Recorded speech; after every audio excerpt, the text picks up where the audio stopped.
Hello, I'm Brad Johnson, and I want to welcome you to the presentation, Adronis, the Golden Age, 2037 and 2038. So what is happening is that upon the surface, this is going to unfold and shifting this particular planet to where the membrane starts to expand and now fourth density exists.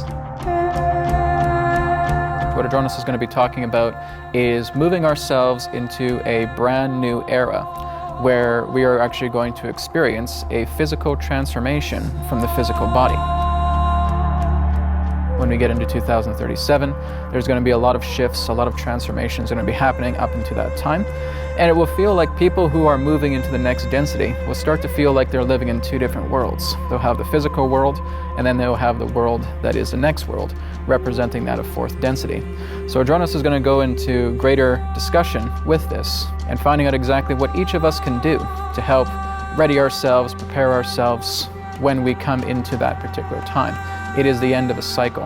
And people are now starting to realize that the world is shifting so dramatically that we are actually now starting to incorporate a lot more of the spiritual into the physical. And that's all part of the effect to where we are going, relating to this grand timeline that is going to unfold, leading us into the next age. We will start to work together as a people, as one united people, working together with the earth, and we will have access to being able to work with spirit on deeper levels of consciousness, unlike anything that we have experienced before.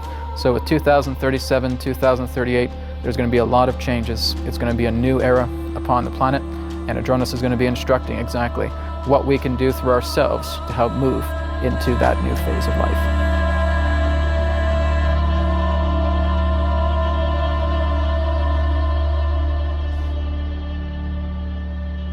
All right, good evening, everybody.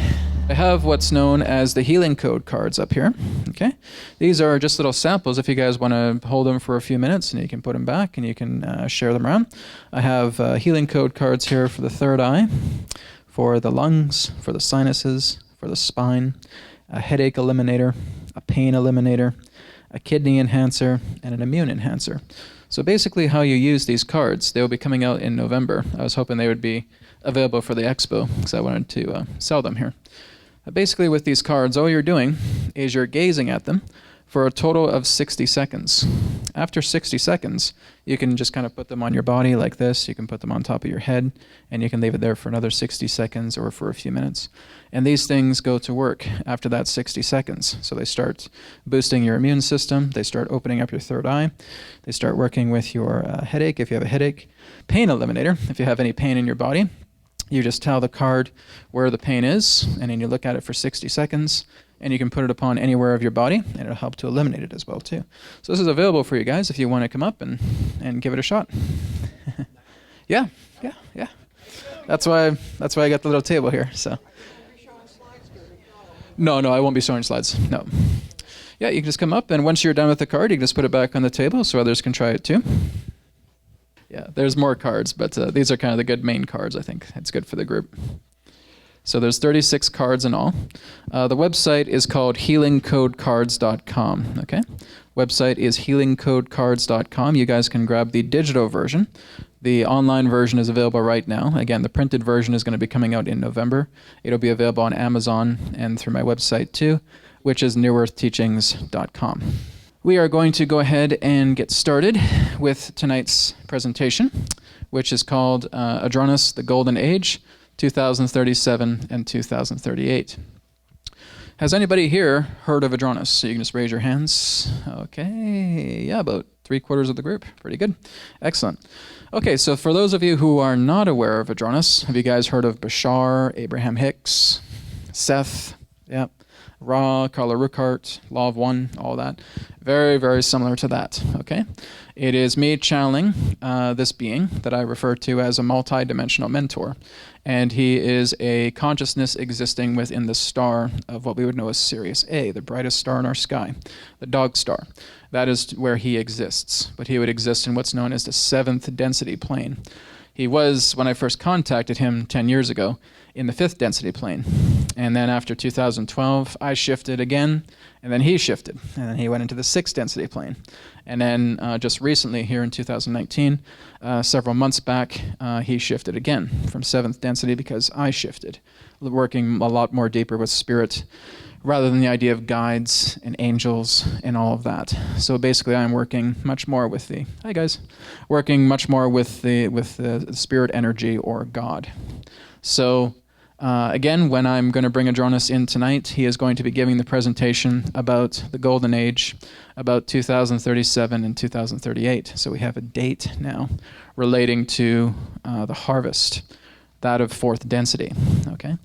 To my knowledge, I'm the only person that is actually sharing this information right now. There is another person, another researcher, named John Van Elken. He has been doing a lot of research with the Edgar Cayce readings and with the Egyptian timeline as well, too.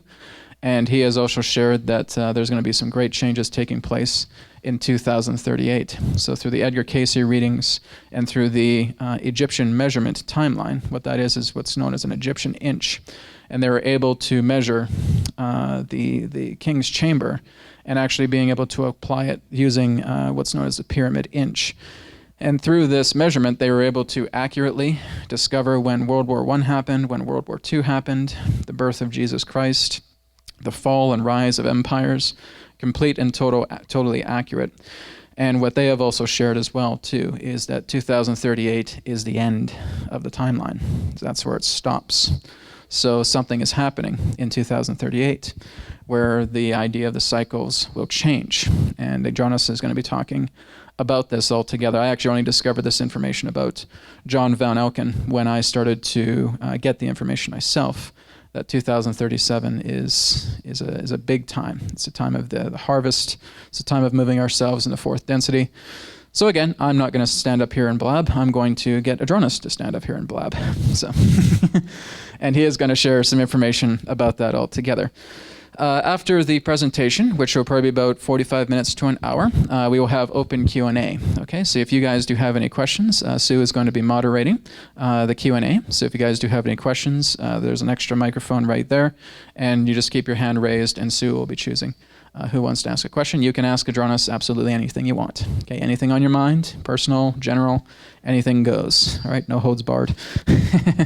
I don't think it'll be that bad. Just a reminder, guys, if you guys have finished the cards, please just make sure you're putting them back up here, just so other people can have a chance to look at them as well, too. Okay? So, yeah, once you're done, don't be shy. It's okay to come up near me. I'm not going to bite you. Okay, so that's 1, 2, 3, 4, 5, 6, 7. So we just have one more person with one more card. Again, once you're done, you can put it back on the table. Just again, other people can take a look at it too. Okay, guys, so this will just take me a moment to bring Adronis in. Once he comes through, he'll give a brief introduction to himself, and then we're going to move forward into tonight's presentation. When I start the channeling state, you will be noticing that I'll be doing something called orbiting. Okay, this is what I'm doing. Don't worry, there's nothing wrong with me. It's perfectly okay. Right? Just means I'm going into a channeled state, and when I'm orbiting, that's me receiving his transmission, and it's kind of like a purification process. It's kind of helping me to ground and center myself as I bring Adronis in, and he shares this insight. When he comes through, it's a pretty intense experience for people who are quite intuitively sensitive. You may feel them. There was one woman that I did a few years ago when there was a woman in the audience, and I was bringing Adronis through, and it nearly knocked her off her feet. Nearly knocked her right off the chair because the energy was so powerful coming through. So that does happen, and that's just a heads up for the intuitively gifted. All right, in case you don't get knocked off your feet. Okay, so I will go ahead and bring Adronis in. It'll just take me a minute, and we'll get started with the Golden Age. Here we go.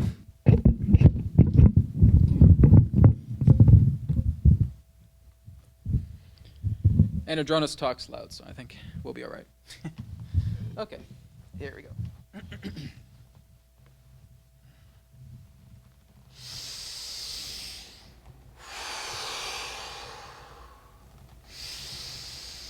Terra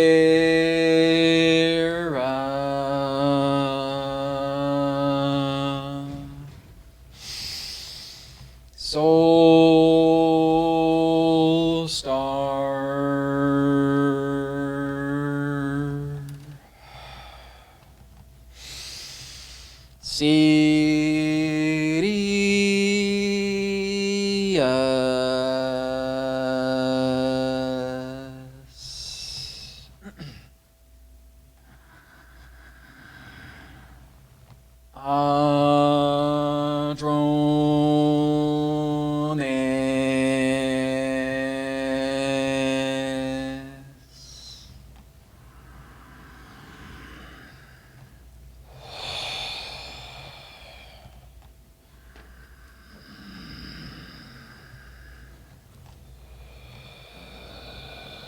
We are here.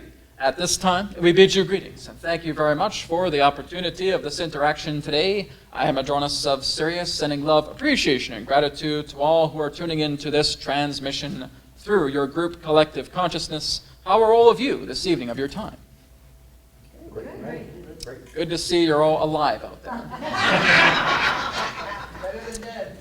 Yes, we thank you very much once again for the opportunity of this interaction, and of course we will speak on the idea of the topic relating to that of 2037, 2038, the Golden Age. Now, where you are upon your planet in this very moment is a very, very crucial time, because what you are doing is you are, as you would say, evolving yourselves by the skin of your teeth. And what that means is that within the next few years, you're going to be seeing the precipice of a brand new age taking place upon your planet.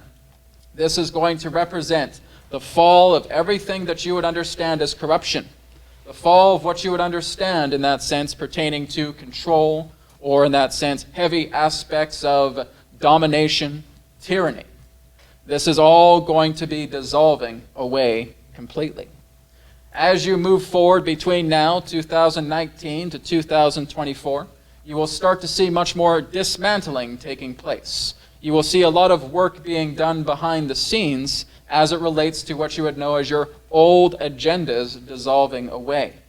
You will notice personally that you are going through intense shifts, intense transformations at this particular time, simply because you realize that the energies now are getting so strong that if you don't follow suit, you will be left behind.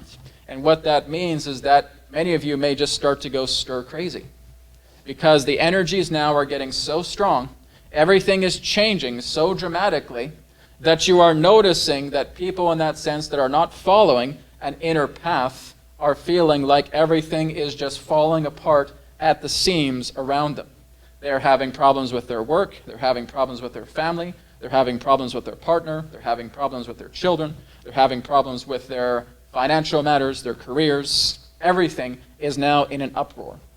And again, really what this is saying is that these energies are taking place in the way that they are to help clear out a great deal of debris within yourself that has been brewing along for many generations. You will notice that it was around your post-atomic era, just after the launch of the atomic bomb, where their volunteers were actually taking place and again incarnating upon the planet. So again, around your 1940s or 1950s, this is exactly when these volunteers came together. The minute those volunteers came on the planet, the light had succeeded. So what we mean by that is that these volunteers that come together here, that are the quote-unquote ground crew, have been spending the past several decades blazing trails. Whether they are well known in your mainstream media or not, it does not matter. These trails have been blazed. These golden pathways have been forged. And now, there are so many volunteers upon your planet, well within the hundreds of millions, that are now starting to work in their own way to help uplift people with compassionate service. Because that's all you're really here to do.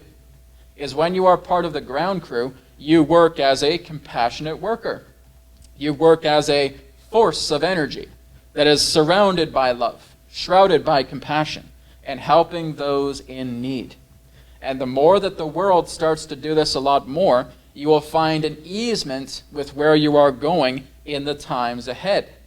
So, the waves of volunteers, the ground crew, as you would say, have been again here for many decades, helping to plant seeds within your collective consciousness. And they have been doing this vigorously, even though they have been threatened, even though they have felt like everything around their world will be falling apart. They are again being the voices of reason. They are being the voices of love, the voices of compassion, the voices of harmony.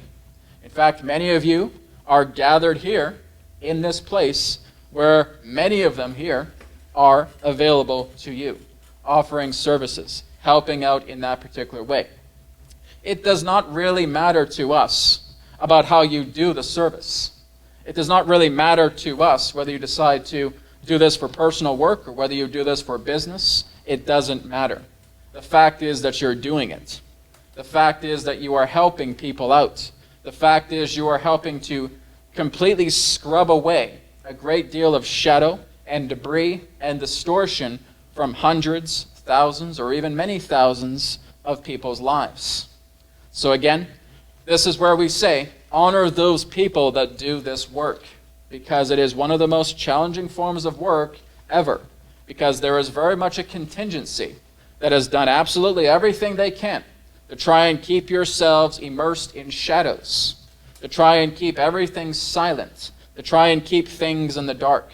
Well, guess what? The way energies are right now, nothing can be kept in the dark anymore. None of you can keep secrets anymore. Uh-oh, Adronis.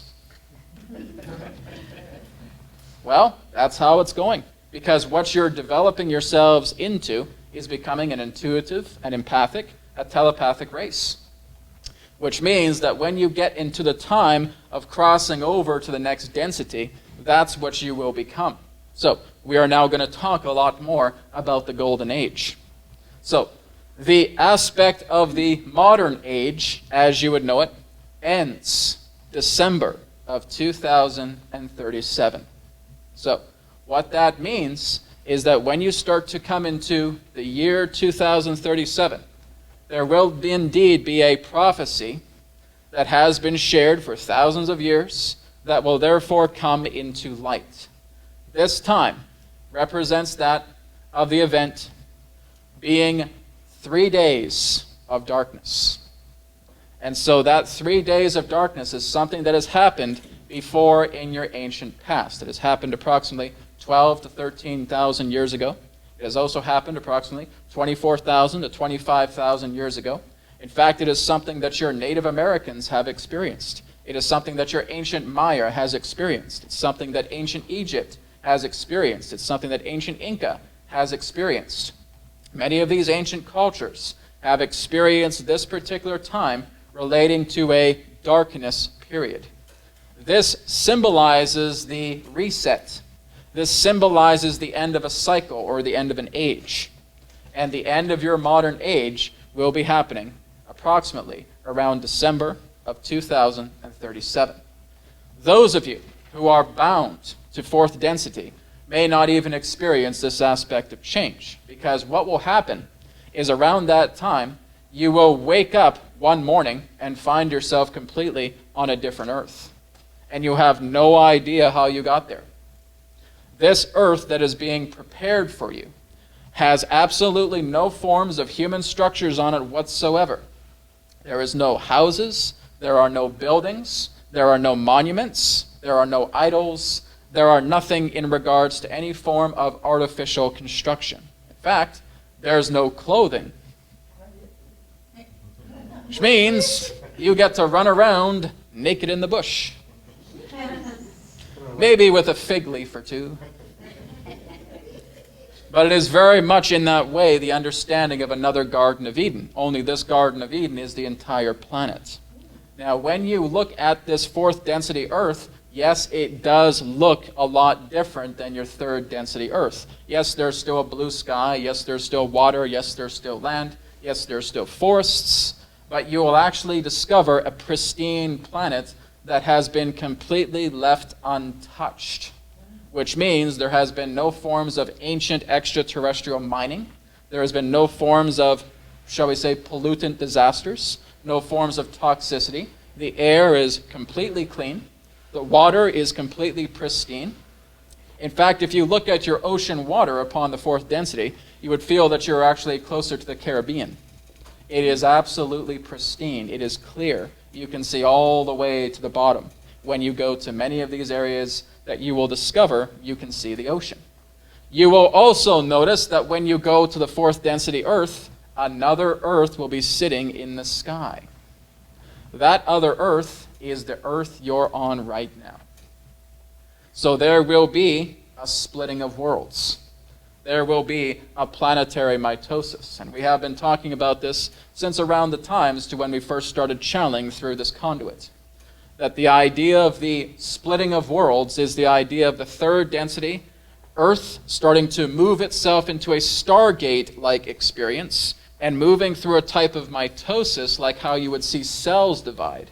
This is exactly what's happening to your Earth. In fact, it was your late Dolores Cannon as well, too, that referred to this as the splitting of worlds. We refer to it as planetary mitosis. We also refer to it as crossing the rainbow bridge. And what is happening is that everything that's taking place right now is a transitory effect. If we were to give an analogy about what this feels like is, imagine a woman in labor, and she is going through the transitional labor period, where there again is a great deal of intensity, a great rush of energy, feeling a great deal of intensity as this new life is about to be birthed. Well, that's exactly what's happening on your planet right now, and has been happening for the past couple of decades. And again, when you're going through this transitory type of labor, things are going to get intense. Things are going to start uproaring themselves. Everything is going to feel very, very powerful, very, very rough. And again, you are noticing that there is a great deal of attention for those who are not going to be anywhere near moving into the shift to create as much chaos as possible, to keeping yourselves occupied on their own movements, on what they do, on what their agendas are. So the more that you're constantly focusing on other people's agendas and completely ignoring your own, you're going to stay behind with them, because that is exactly their mentality. If we're going down on a sinking ship, we're going to take as many people with us as possible. That's their mentality. You will discover this of what you would know as the elitists, or what you term as your cabal, or what you would term as your deep state. Anything of that nature is sufficient, but nonetheless, all of these particular aspects of groups control agendas in that sense, that have controlled your media, that have controlled your education, that have controlled your food, that have controlled your air, that have tried to control absolutely every particular type of system on this planet and even in the astral realm, are all now starting to be dismantled. Another sharing that we have for you, before we get deeper into 2037 and 2038, is your year of 2024. So this is not too far away. This is less than 5 years. And in 2024, you will understand that there will be a lot happening upon your own moon. Many of you are aware about the moon being an artificial satellite. Yes? A spacecraft, not indigenous to your star system, once existing within the planet that you would know as Maldek, and then moved over to Mars, and then brought the Caucasian race from Mars upon Earth during the times of Atlantis. The moon was responsible for that. So, the moon has continued to sit upon the Earth ever since that day. But here's the thing. Your Earth doesn't actually need a moon. It does not need a moon relating to the idea of its own cycles.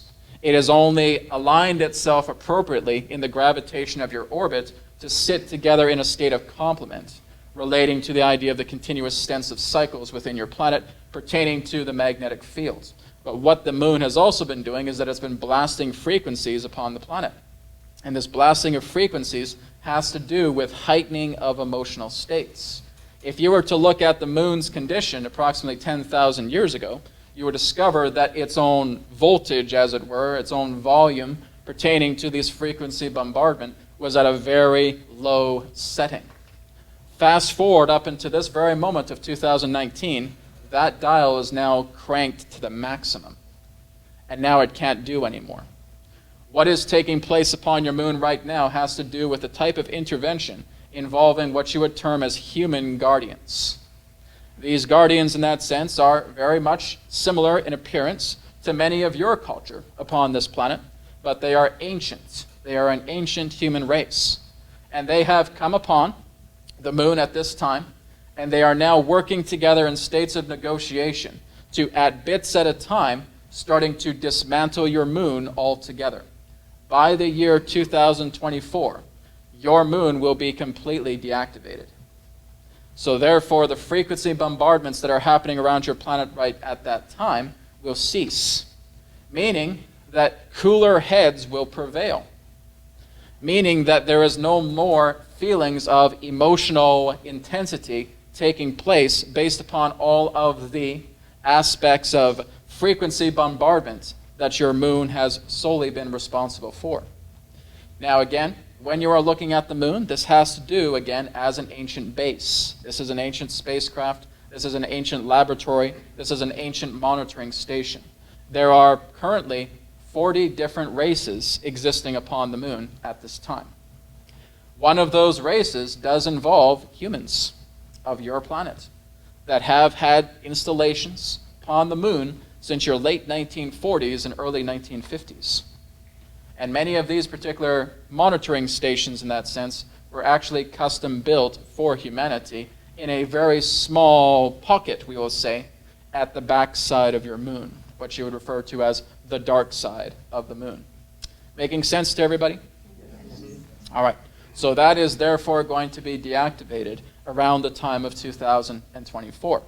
After that happens, this closes off a window or a span that we have termed, relating to that of 2016 to 2024, that of the span of change.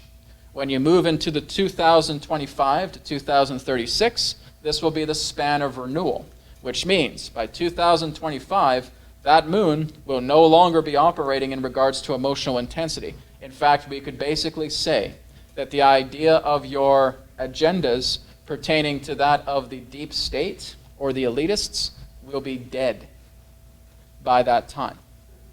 So by 2025, 2036, you will discover that this will indeed be a time of rebuilding yourselves, re-innovating yourselves, working so much more stronger pertaining to the idea of cooperation and community. Then, of course, we move into that year of 2037 that we have termed the year of climax. Now, this has to do with what is known as a harvest. Now, the harvest has been utilized in regards to several different forms of sources and perspectives of your past. It was actually, in fact, your own Jesus that referred to this as a harvest. It was through your own law of one material that also referred to this as a harvest time. And what this harvest time represents is that it will be you reaping yourselves to move from one density to another. So here's the thing, and again, this goes back to the law of one, which is indeed accurate. 51% or more of the population that is much more compassionately aligned will be the graduates going to fourth density Earth. Anyone below the 50% scale will remain upon third density Earth. So what this harvest is that there will indeed be beings coming upon your planet and transporting yourselves instantly from one density Earth to the other. Many of you can also refer to this as from fourth dimension to fifth dimension, or third density to fourth density. Now again, relating to the idea of the 3 days of darkness, this again is the grandest of all purgings. It is the idea that your planet will feel this from the very internal of its own core and folding itself up upon the surface. What many of your own elitists have attempted to do is build underground installations to feel that they could survive the idea of the harvest that was to come. No. Everything upon this planet, whether it is on the surface or whether it is internally upon the planet, will feel this ending of a cycle. Now again, much of your elitists have been so scared of this situation unfolding because they've been told flat out for hundreds and even thousands of years, this time will come. And they have been doing absolutely everything they can to try to prevent this from happening including creating the organization that you would know as CERN. And do you know what CERN has mainly been responsible for? Dimensional shifting. Shifting Earth to different dimensions. And that is one of the very reasons you have what you term as the Mandela effect. It is the result of quantum computing. It is the result of actually creating miniature black holes to open up a different dimensional gateway to go into another reality where the harvest doesn't happen. But here's the news that we have for them. The harvest occupies every timeline. So it does not matter what you shift yourself into, you will experience. This is an unavoidable measure. This is an unavoidable cycle. When you move into 2037, everything will shift. Everything will move itself forward. There will be those that will still exist here on the third density Earth after the harvest takes place, and you will still continue on just like your previous generations have carried on in previous harvests. The only difference between this harvest and the harvests previous is that there's actually a splitting of worlds. And it is that splitting of worlds of you being able to cross a rainbow bridge from one density Earth to another density Earth at that time of 2037. Well, Adronis, what does 2038's Earth on the fourth density look like and feel like? That's a great question. Thanks for asking. We will say that 2038, when you start to move upon that planet, as we stated, it will be very, very pristine. You will be a naturally empathic species.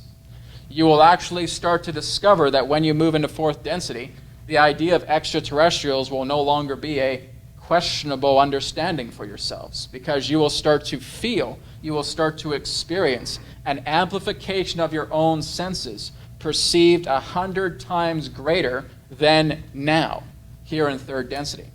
If you were to take your greatest psychic, whoever that may be upon your planet, and saying, well, they have such incredible psychic senses, take that psychic, multiply them by 100, that's what each of you will experience in fourth density.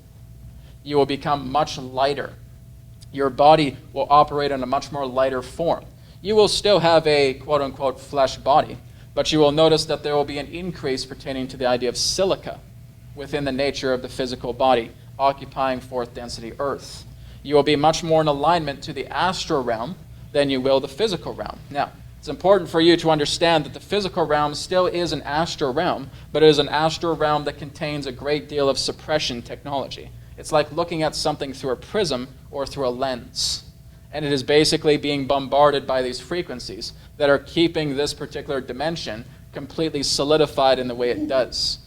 The idea of third density is that it is actually an artificial dimension. It is not a natural dimension. The aspect to the closest nature of a natural dimension exists within your astral plane. So the third density pertaining to this solidity, this physical body, the physical material that surrounds each and every one of you, is much more in the idea of ancient holography technology. It has been suppressed in the particular way where it has been so deeply condensed, you actually experience what you term in that sense of linear past, linear future, linear yesterday, linear tomorrow, next week, next month, next year. You are looking at things in a very, very condensed scale pertaining to what you believe is a single timeline. What your quantum mechanics is actually teaching you is that there is no such thing as a yesterday, a today, a tomorrow. Everything is happening at the same time. It's all simultaneous. And so when you move into fourth density, you'll be experiencing a lot more of that for yourselves, which means that you will have the opportunity to shift yourselves sideways in time, meaning that you'll actually be able to look at other situations happening, just like you were noticing the idea of the Mandela effect. Only in this aspect pertaining to fourth density, the Mandela effect will be a choice rather than something that you feel has been imposed upon you. You see, third density does not have the senses necessary to determine exactly when a Mandela effect happens, except for those in that sense that have the residual memory pertaining to another dimension. So, for the example of the Mandela effect, many of you believe that Nelson Mandela died in the 1980s, yes? And some of you again feel that no, he passed away in 2009. and that is when he transitioned. All right? Both are valid, because in one particular dimension, he transitioned in the 1980s, and in this particular dimension that you are aware of, he transitioned not too long ago. So this, again, is where both points are indeed accurate. But you see, you cannot prove the aspect of that other dimension to where he transitioned in the 1980s, because all you have is the memory for it. Now, let's imagine that. Here's two timelines. Here's where Nelson Mandela transitioned in the 1980s. Here's where he transitioned appropriately in this timeline. In fourth density, you are aware of both timelines, and you can shift into either one you prefer, which means you can experience them both simultaneously. You can even experience other realities where he transitioned in the 1990s, where he transitioned in 2013, 2014, 2015, etc. You will have access to go sideways in time. And what that means, again, is that you are operating in different frequencies, different realities, based upon preference, intention, choice, and decision. Through preference, intention, choice, and decision, you will decide what reality you wish to work with. This is why when you move into fourth density, you will not have history, but you will have histories. You will have the idea of perspectives operating in different timelines that you can access at the same time. So it's a very, very different experience from third density, because third density doesn't know how to process that. It's too dense. But nonetheless, those two realities with Nelson Mandela exist simultaneously. But you feel that some of you who are indigenous to this timeline feel, no, Nelson Mandela transitioned in 2009. He did not transition back into the 1980s. That is because you are indigenous to this reality. You do not have that particular memory intact. But there are those who have shifted themselves over to this particular timeline. This is what we refer to as collapsing timelines. A timeline has collapsed and merged together with another. And as this has happened, these collapsing timelines become prime timelines, which means that you're not completely forgetting that dimensional memory, but it's merging together with this so that you are now experiencing both the history that is relevant to this dimension as well as holding the memory together with another. And so collapsing timelines take place because this is linear-based reality. But when you move into fourth density, those timelines unfold. And now you're able to see different realities simultaneously. You will also be able to speak with apparitions. You will be able to speak with beings that exist in the astral realm. They can actually manifest a body and start speaking to you. Because you may notice that when you talk to a body, you may scan it, it doesn't even have any internal organs. You're basically talking with a hologram. And if you were to actually touch the hologram or touch the body, it would feel like you're passing your hand through thick cobwebs, because there is no form of infrastructure there. It is a solidified hologram. It is a hologram that has been made etherically. It has been imposed by a field. The field has now pushed itself into this density, and it now operates in a certain frequency to where you can interact with it through all of your senses. This can actually be done in third density as well too.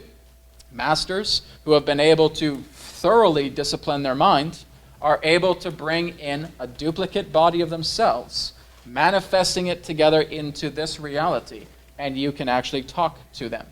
And they can disappear just like that and appear any other particular place in the world. You refer to this commonly as bilocation. But it is the idea that you are creating a lighter astral body in the higher dimensions and dragging it into this timeline, dragging it into this reality, and imposing upon it a vibratory field that is in alignment together with the vibratory quotient that you are experiencing in this reality now. That's how you create a duplicate body. Your yogis have been able to do this. Your ancient mystics have been able to do this. Your sages have been able to do this. All through being able to completely transition from their physical body, manifest a body any particular time they want, at any point, come here, offer you a message, and then leave. So that is indeed possible. And what we're saying in fourth density is that you may actually have the ability to do such a thing as well too. You can create a body that you put your consciousness into, and you can travel the entire universe in fourth density. You can also do that in the third, but it requires a greater disciplined mind relating to that of the third density. So, when you move into fourth density, you will again be part of a galactic society. We will even say that those that exist in third density will also be at the precipice to moving themselves into galactic contact between 2038 and 2050. But when you actually move into fourth density, 2038, you'll be aware. You'll be aware that other civilizations exist. You'll be aware that you'll communicate with those loved ones that are not in body, and they can communicate with you either as apparition or they can manifest a body directly into your reality. It's up to you. So again, it's all part of relationship. The last thing they want to do is scare you or frighten you in any particular way, but this is all based upon the states of permissions.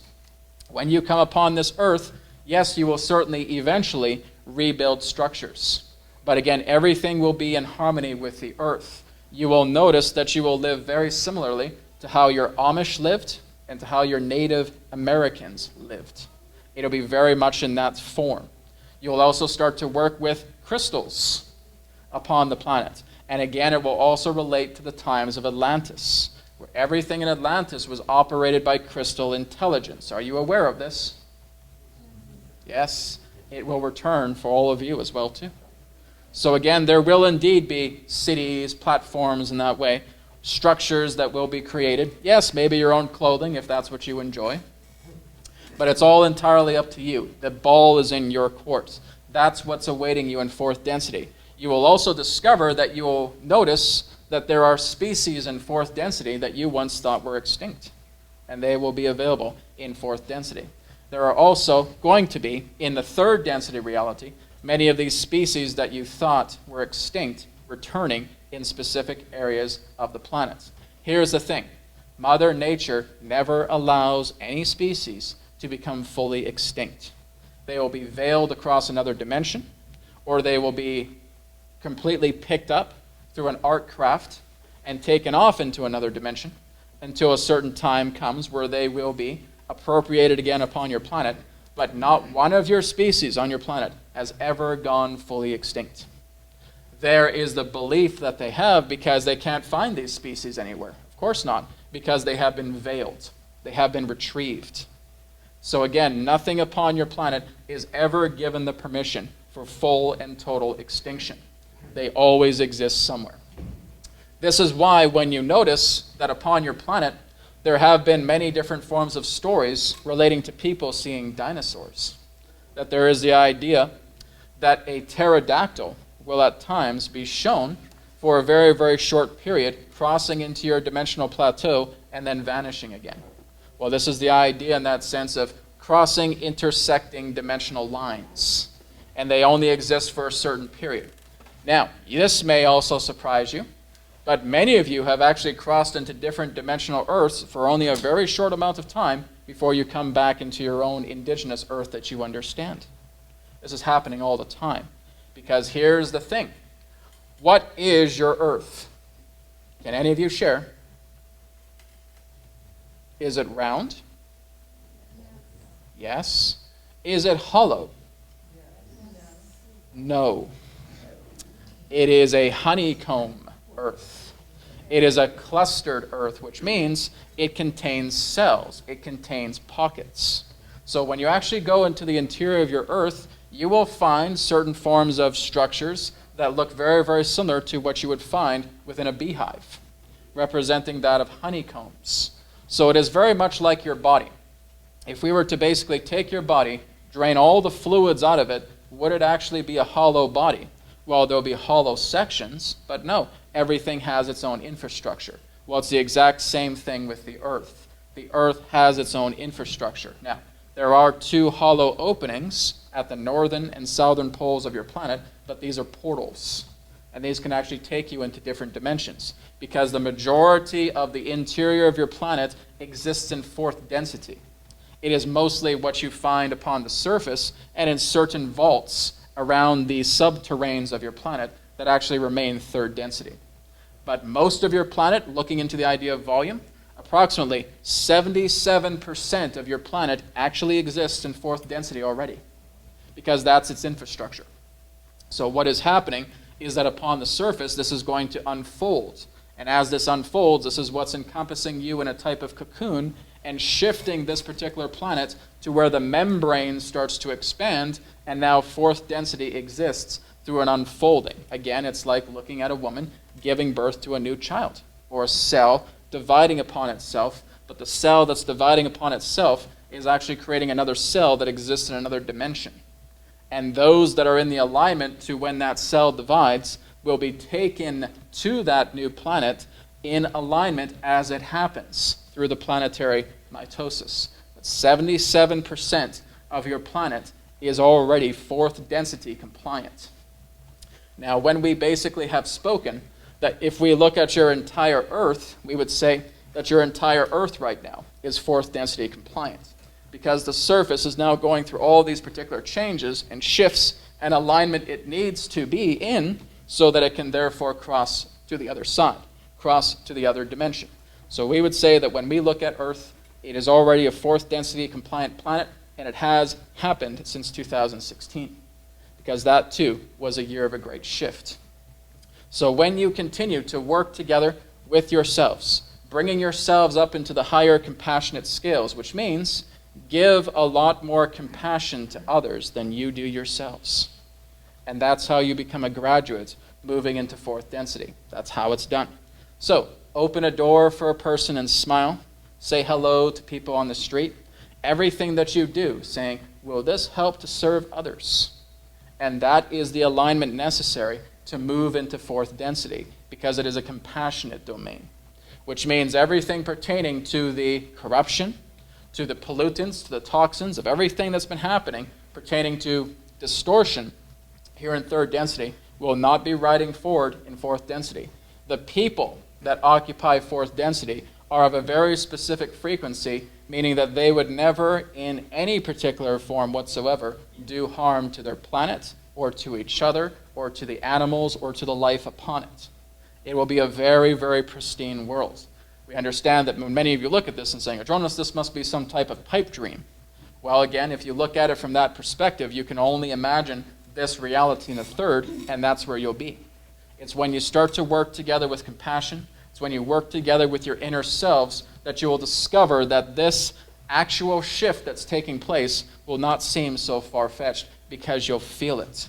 As we stated, that between now and 2037, you will feel yourselves occupying almost two different worlds at once. You will feel yourselves and your feet upon fourth density, looking up at a sky where you see another Earth representing that of third density. And at the same time, you're still here in the third. So the third and fourth will continue to flash in and out, and you'll continue to transition and feel a lot more of this coming together bit by bit by bit until you get to the point of that rollover where 2037 takes place, and therefore you move from one dimension into another. So when you come upon that time, those that remain in third density will be experiencing the 3 days of darkness. Well, Adronis, what does this entail? Think of it as being back inside the womb with, again, on a very strong planetary level. People will actually create their own greatest fears because they have no idea what's going on, and it could actually become so frightening that they would actually cause fatality within themselves.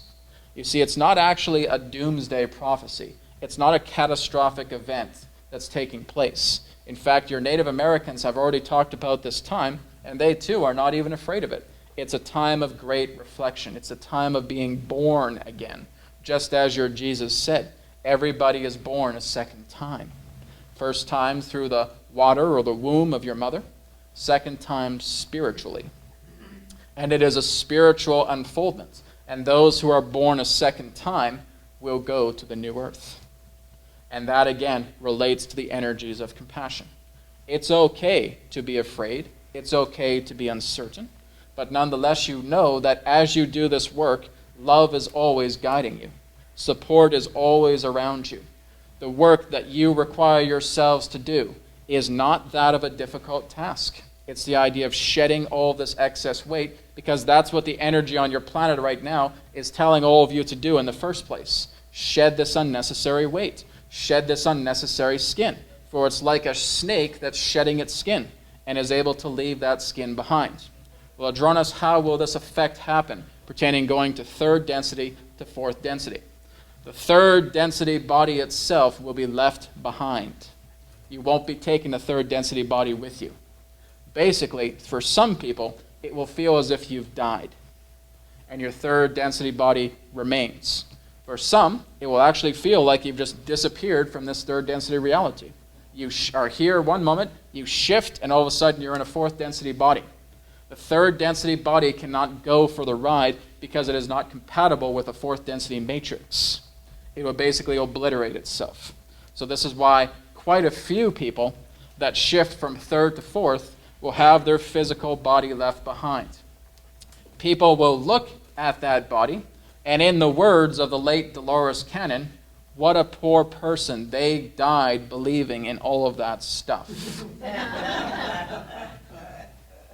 And then in fourth density, you pop into this new reality, and here you are. In this new reality, in this new earth, in this new, beautiful, pristine planet. So again, that is what's going to take place. Now, around the time of 2037, it is also quite possible that there will be ships coming down collecting people. Now, again, it is difficult to say how much in scale this will be, but basically those that are attempting to come down to retrieve you are not really the type of ones that you want to be on board a ship with.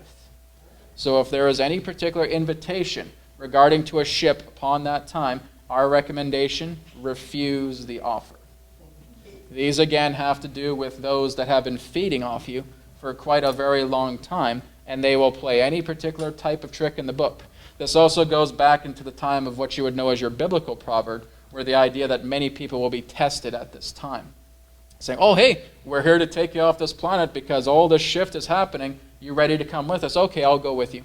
Some people will actually feel like they're in a trance, and they won't actually know that this is happening. They'll just feel like they're going to go on board these ships. So this, again, is where you are being very strong-willed and saying, nope, I am staying right here on this planet during the time of this shift. So this is quite a very large possibility. Again, the scale of its intensity is uncertain, but there will be ships coming down trying to take certain people off planets. Again, representing the idea that this is indeed a type of addiction relating to those of these particular beings whom they have been tagged and do not want to leave this world without having part of their quote-unquote property with them.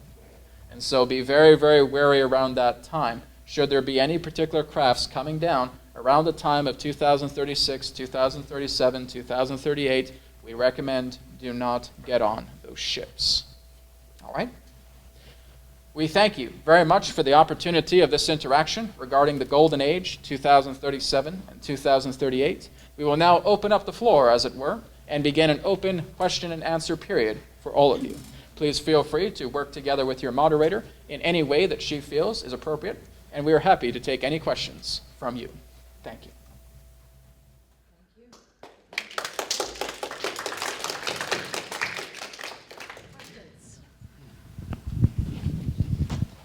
And please say your name as you communicate with us. Oh, hi. This is Pete Rocco. Hello, Pete. Hello. When you were talking about these ships, the dark ships that Yes. could come, Yes. is this the clinic? The clinic? Yeah. Depends on what you mean by a clinic. I've known about a ship that was called the clinic that took people off and did experiments on them and All so right. forth. Many of these ships are Orion in nature. Okay. All right? Thank you. And again, what that relates to is, as we stated, not all of the Orion Empire in that sense are like this, but this is very much what you would know as the riffraff. And so there are those of the Orion nature, there are those of the beings that you commonly may know as the Greys in that sense, that are basically attempting to take beings off planets and will often disguise themselves through a type of mental telepathy as highly evolved beings. Thank you. So again, some people will be tricked, and it can really not be avoided other than the idea of doing your inner work now to transcend that process. Again, we cannot say the idea of the scale. It may be very small, it may be very large. It all depends on the timelines that you choose ahead. Does that help? Yes, very much. Thank you very much. Questions? Hi, my name's Anita. Hello, Anita. Hi. I heard that when this shift happens, that Yes. a number of people will kind of fall into a sleep and then Yes. wake up on ships sometimes. At times, How it depends can- upon the person. Okay, so you actually are given a choice, though? Of course, Okay. always. Wonderful. Because the whole idea is, here's the thing. When many of you reach a certain vibrational level, you are incorruptible. You cannot be corrupted. You cannot be coerced. Your inner senses are so strong, no one can even take a hold of you pertaining to that type of deception. It's those in that sense that are very much, shall we say, in the survival mentality of life. They are much more self-oriented than self-of-others-oriented. And again, those are the ones that are most likely the ones to be caught up in such a surprise. Mm-hmm.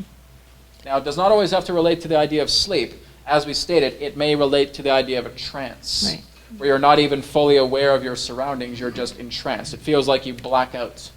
And the next moment you may awaken. Yes, you may be on a ship, or again, you may be in fourth density. It all depends upon the person, the situation, their mentality, their alignment.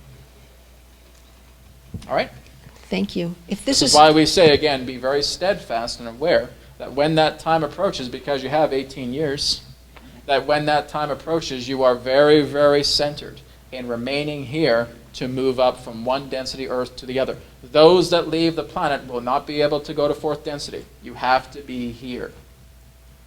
Because this is the transit. This is the rainbow bridge that's taking you from one dimension to another. Right. It cannot be done off planet. And why are ships, I've heard that there are ships here now.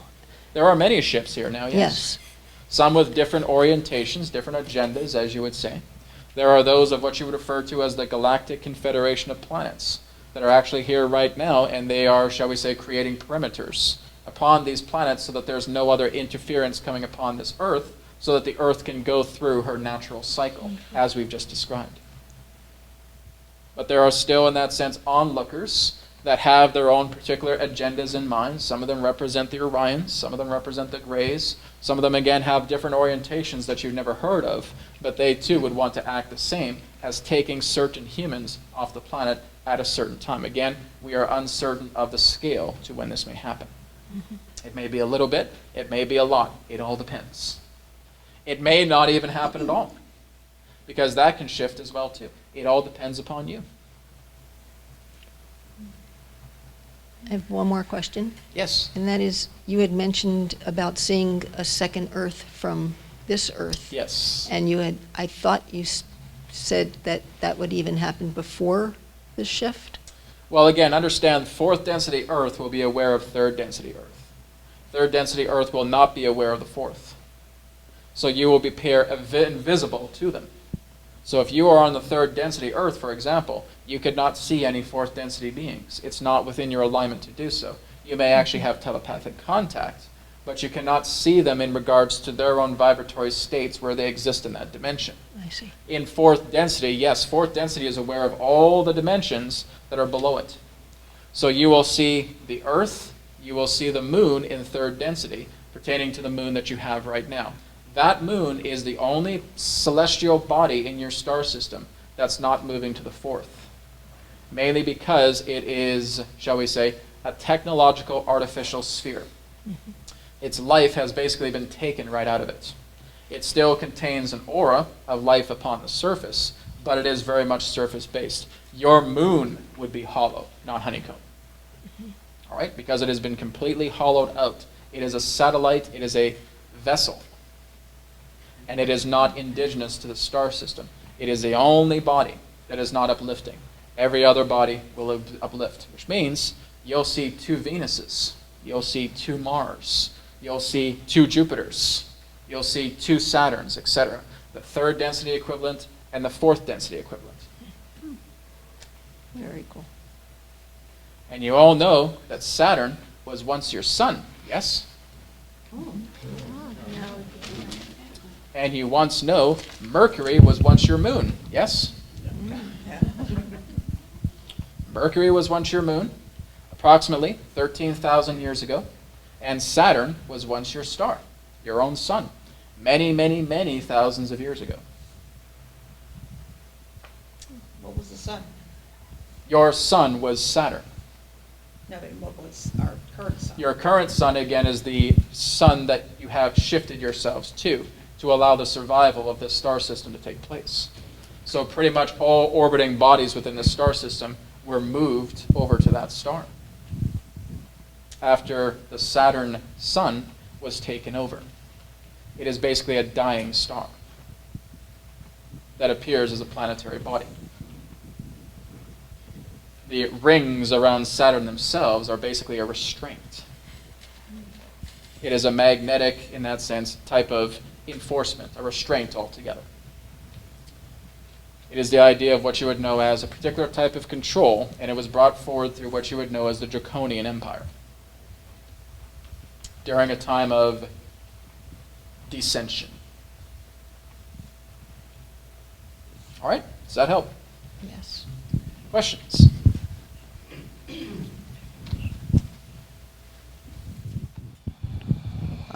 Two questions. Number Hello, one. by the way.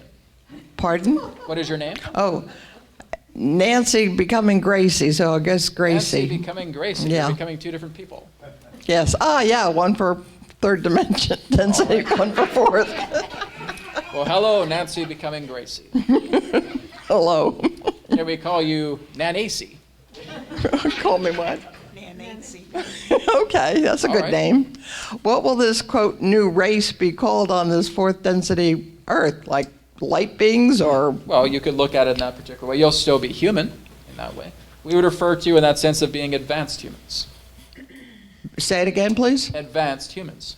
Advanced, but will we have like a bigger, more sophisticated name? Do you want to give yourselves one? Sure. Yeah. You Class. are now known as the Gaians. All right. Have fun with that. As you And can really call yourself, you can take a poll if you want.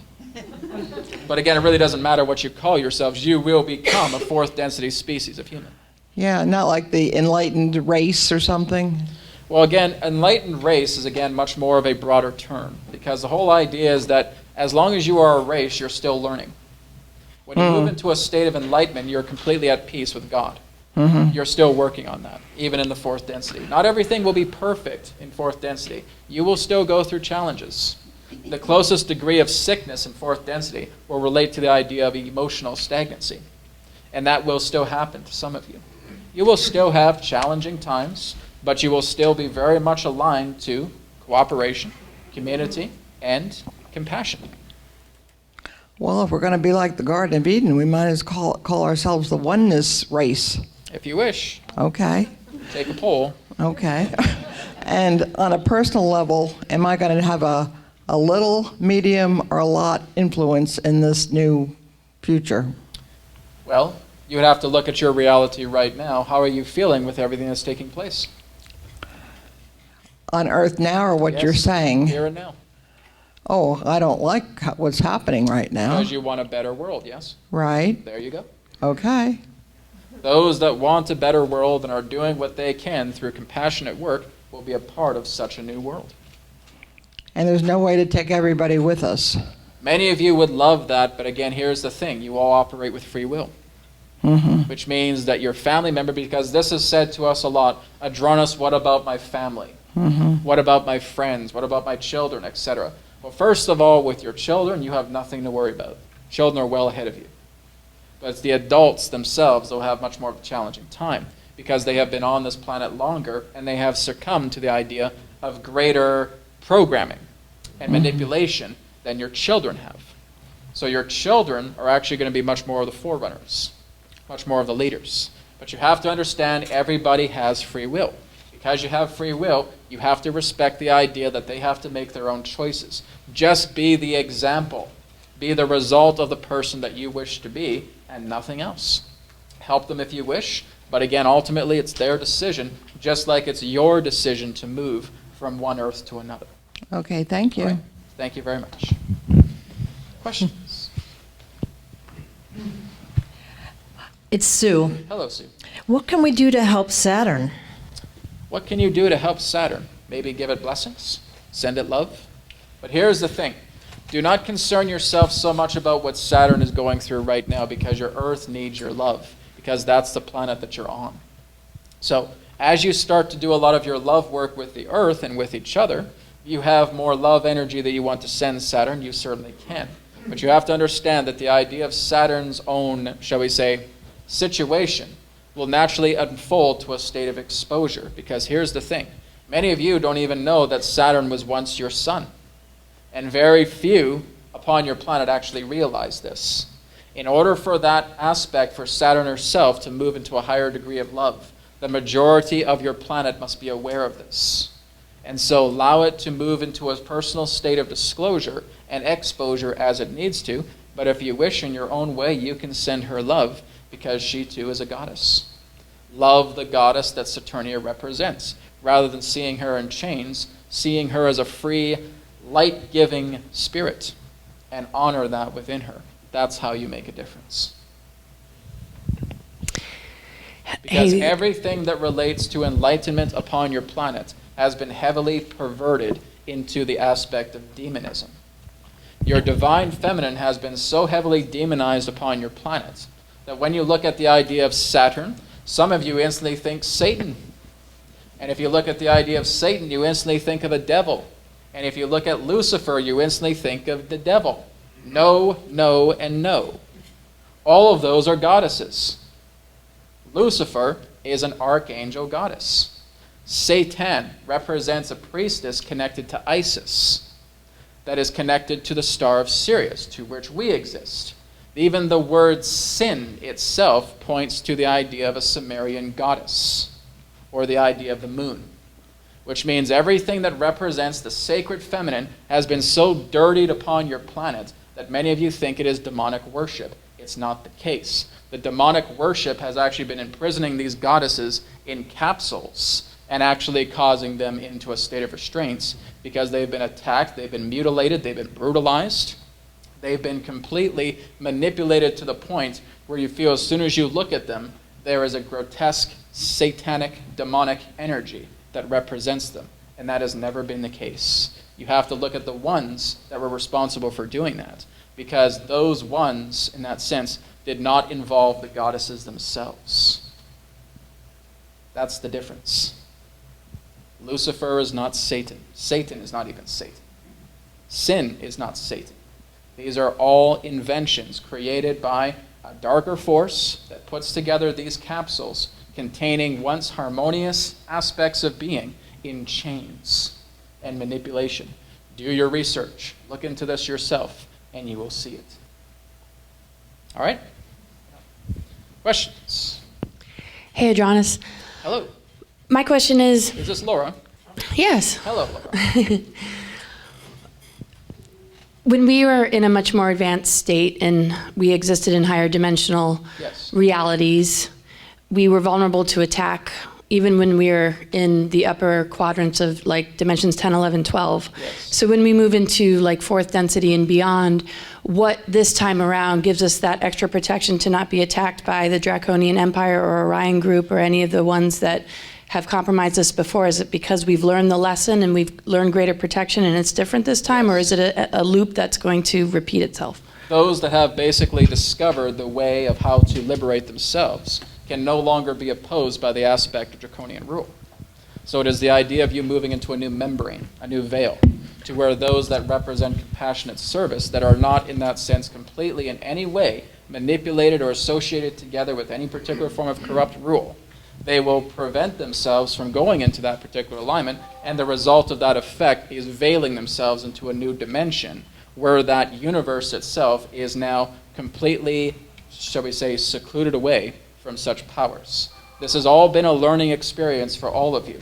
And once you start to move into that particular alignment of knowing that you can no longer be coerced or corrupted, it can't happen to you again. This is basically what you would know as your final moment on stage, to realize you have done so much work with yourselves that you have now become in alignment of graduation to enter a veil where the aspect of the universe that you enter is free from all of that particular corruption. Therefore, those in fourth density won't experience anything pertaining to the controlling of what has happened in the third, because they're in two different universes apart from that playing out. Does that make sense?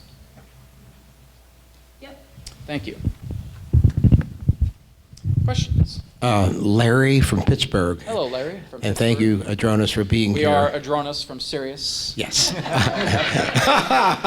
Good one.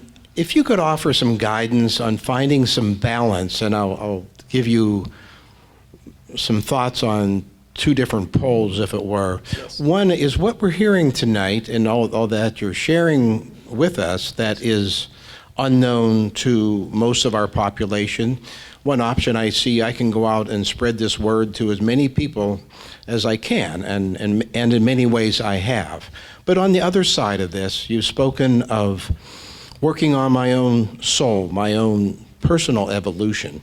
And so could you offer some guidance as to where to find that balance? But do you see how they are one and the same? Because the aspect of the work that you do is the fruition of what your soul is doing to evolve itself. So the idea of your work, of what you do to share this knowledge, and you don't even have to share this knowledge because nobody needs to know this advanced knowledge because it is quite advanced. Many of you may not even believe in the idea of a 2037, even though it's going to happen. That is going to be a calendar year. But again, many of you don't even have to know this because all you're doing is you're staying in your reality, being of compassionate service. So the whole idea of you doing service is just equal to the idea of you doing your own inner processes, working with meditation, moving together with mudras, working with mantras, whatever you wish. It's all the same because everything that you do without is a reciprocation of complement to what you are discovering within, and therefore sharing this news is a result of what you have culminated within yourself to bring balance to those two hemispheres. Okay, thank you. Make sense? All right. Thank you. Hi, this is Vo from New York. Hello. Hello. I have basically two questions about the sun. What is your name again? Vo. Lo? No, Vo. VU. VU. Yes. Hello. Hi. So. Questions of the sun, yes. Yes. I think since after July 4, after all of the chemtrails have stopped, the sun has been really, really spectacular. If you go out and see the sunset, I mean, Yes. usually. It always has been. It always has been spectacular. Yes, But again, what's going to happen is that as the chemtrails stop and your skies start to clear, you'll get much more of the purity of the sun coming through. Right. Okay, another thing is my brother actually is also a light worker. So when he really gazed intentionally at the sun, he saw some sort of a little gray dish carved in front of it. Yes. Can you elaborate a little bit on that? It's a geometry, because that's what your stars are. You will notice that you can discover this with your own cameras. If you actually zoom into a star, you will actually start to see geometry or like a disk spinning. Right. Well, that's the nature of how suns themselves operate. They're geometry. And so it's a natural geometry. The same is with your planet as well, too. You had another planet in sight as well, too, and you zoomed in during a bright day in that way, you would also see its geometry. It's the idea of the hologram bleeding through the idea of what actually exists. It's not just a ball of light. It's a geometry of light. It's luminous in that way pertaining to holographic geometric patterns that again represent the synthesis of a naturally perfected universe utilizing such a geometry scale. Oh, okay, So your great. own sacred geometry is the natural mathematics of the universe. Okay. Calligraphy. Another question I think is from my brother. He felt that, let's say, the race like the sphere being on the blue avian, probably we know the sun also the portal. So he guessing is let's say the blue avian can actually reside inside the sun. Does it make any sense? What did he see residing with? We talk about the blue avian, the one that contact very good, that kind of thing. All right. What about Yeah. that? Well, he think that they could be reside right inside the sun. They are not, but They're that's not. an idea. Okay. All right. Go back to the sun. Resides I'm within sorry. your sun is what you would refer to as spirit. Yes. Spirit resides within your sun. It is the giver of all life through Right. this entire To our solar system. Right. Yes. And you understand that your sun right now is fourth density. Right. And so everything that's happening right now is the transitional effects of the planets catching up to the star that again, hence 2037, will catch up in that way. Okay. With the exception of your moon. All right. We know they're going to go away. One more question. No, it's not going to go away. It's just- going to stay there. Okay. Because you have to investigate that. Those Right. of you in third density and those of you in fourth if you wish. All right. You mean that all the control system from the moon will stop? Everything to the moon will be exposed. Right. So there will be parties, as it were, that will go up to the moon and will actually start to discover all this technology with guides telling them everything about what the moon did. Right. Which means everything within your star system is going to come to light, just like everything on your planet right now is coming to light. You will know exactly why the moon is there. You will know exactly why Maldek exploded. You will know exactly why Mars, in that sense, had the disaster that it did. You will learn about the outer planets as well, too, including Saturn. All of this is going to come together in the fruition within the next 300 years. So it'll be for your future generations to discover everything that's happened and how these beings were able to try to control your entire star system. How they were also able to sabotage other particular dimensions, just like Laura shared as well too, that moving up into different dimensions, they were all infiltrated. They were infiltrated technologically, and that's how they did it. And so the whole idea is you'll discover how this technology was actually done, utilizing vibrational mechanics. Everything will be out in the open in time. So let's say we also heard that with the current short warm climate that's coming, but we actually going to have a mini ice age. So what can we? You will not have a mini ice age. No. Okay. No. You will not have a solar flash, and you will not have a mini ice age. You will not have a planet X smashing against your planet either. That is not happening, because many of you still don't even know what planet X is. You're actually looking at a star, not a planet. And again, that is in no danger whatsoever of causing any particular smashing in. You understand that that is not how Maldek met its end? Did you know how Maldek died? An internal I got internal civil war. An internal nuclear war. It was destroyed from the inside out. Just as if you were to put a cherry bomb inside of a sphere at its core and then detonate it. That's exactly what happened to Maldek. Exploded from the inside. If you had a planetary-to-planetary collision, first of all, that planet would be partially destroyed as well, too. It would not remain completely intact. You understand that Maldek was 10 times the size of the Earth? Enormous. And therefore, the idea of smashing a planet through would not cause a full debris field that your asteroid field currently has, because there is no large chunk that would represent the remains of a large planet, which could be easily identified even by your amateur astronomers. That's not what's happened. Everything is basically in a very strong state of debris relating to the asteroid belt. So therefore, the idea of that came through combustive explosion from the inside of Maldek, where the comets within your star system are debris of oceans from Maldek. All the comets within your star system are part of Maldek. There are also other planets within the outer belt of your star system that have also been destroyed as well too, through internal war. Some of these were satellites, or what you term as moons, and that would be the one just outside of Neptune's region. So there's a lot more to your star system than you may actually know. You understand that there are Earth-like planets contained within your Oort cloud, which is in the outer border of your star system. They are insectoid worlds, because this entire star system was originally under insectoid jurisdiction.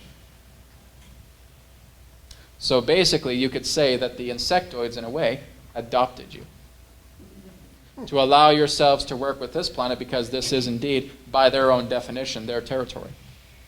You will actually discover that in every particular planetary sphere in this star system contains some type of insectoid life internally within the planets and the moons. Every single sphere contains some type of insectoid life.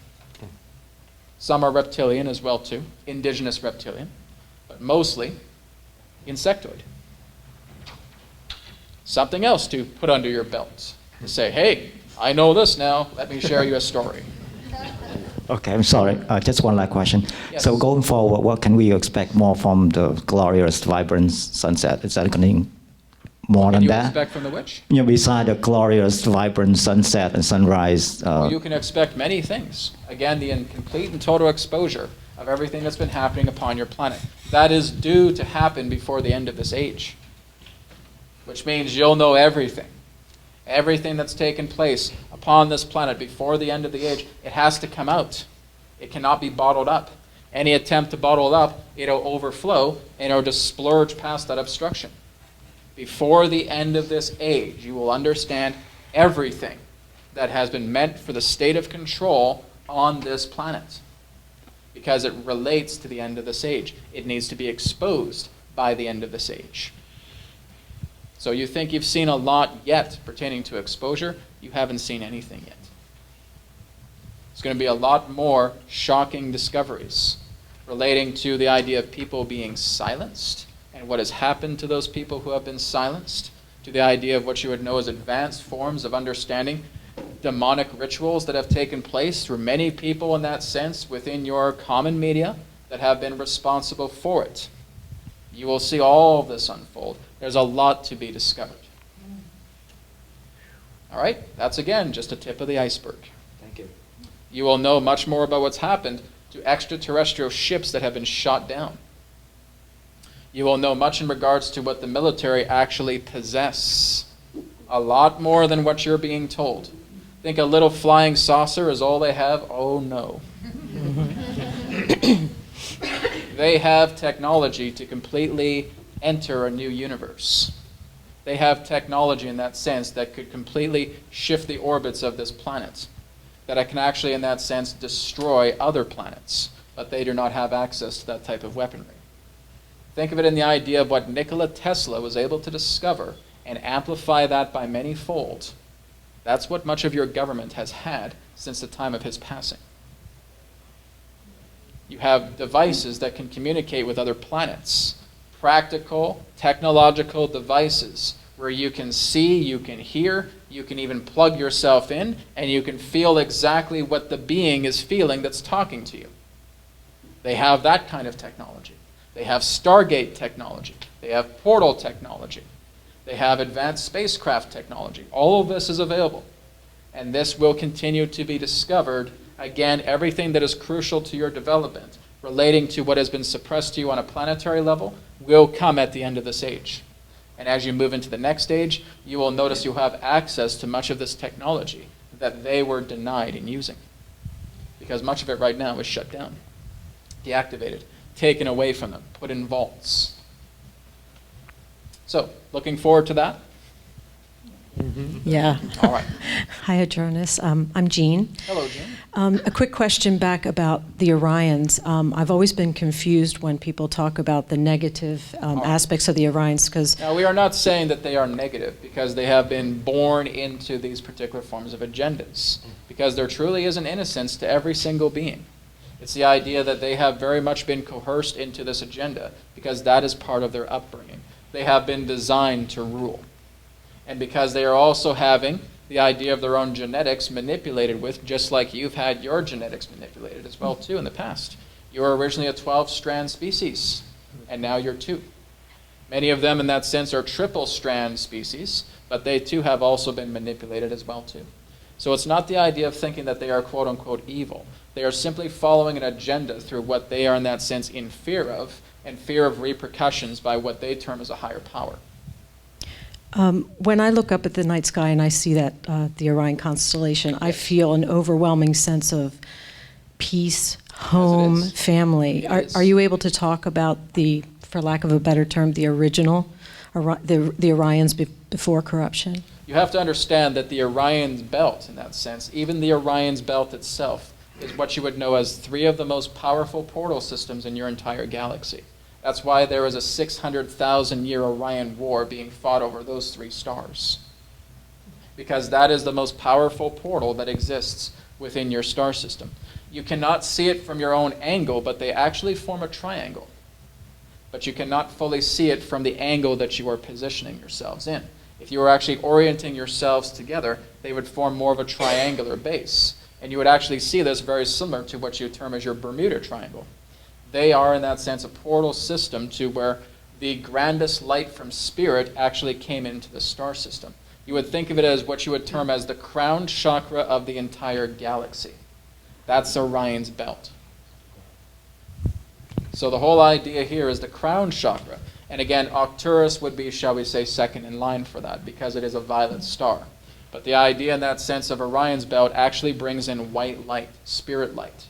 And it would be much more of a higher crown chakra pertaining to your own galaxy. So there has been a very, very strong effort to try and keep these three stars in the idea of the possession pertaining to the beings that you would know as the Draco, because that's the last thing they want. They have tried to shroud this entire galaxy into darkness. But again, everything that Earth is experiencing right now is part and parcel of what is happening throughout the entire galactic structure, which means the light is coming through. That's why you're entering into these light points as you travel through the galaxy. So everything pertaining to the Orion has actually been servants of great innocence. The original Orion people, in that sense, were very much as indigenous as you are.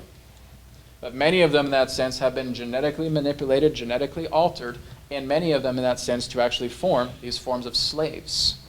And so when you're actually looking at the Orion constellation, yes, it's one of the most beautiful constellations there is because it is the constellation ushering in the spirit light. And those particular stars are now being reactivated again. And spirit light will indeed come through them. All right? Thank you so much. You're welcome. Questions? Hi, my name is Jeannie. I have a couple of questions. First, to go back to the ships that are going to be coming down. Orion's coming, And yes. you tell me to say no? Well, we would recommend that. We can't tell you what. Well, I'll follow your advice, not to worry. So, my question is, can they take me against my will? Like, can I just flip they them the cannot. bird, turn around and walk away? This is a very different modality from what you would refer to on third density as you would say kidnapping. It cannot come through physical force, which means a thought chases them away. Okay. You say, leave my space now, they're gone. Okay. They can't even touch you. And that's through a simple thought. So it is very, very different. It is not like a stalker in the alley waiting to grab you by the arm. It doesn't work that way. With these particular ships, they have to try and coerce you, convince you that they are the divine. But now that you are being informed that that's not what's happening, because think of it in this way. If the divine was indeed responsible for putting you upon this planet during this time of a cyclic shift, why in any way would it try and take you off from that? You see? This again is a catch-22. It's the idea that through a simple intention, through a simple thought, saying, nope, I am not doing that, leave my space, and they're gone.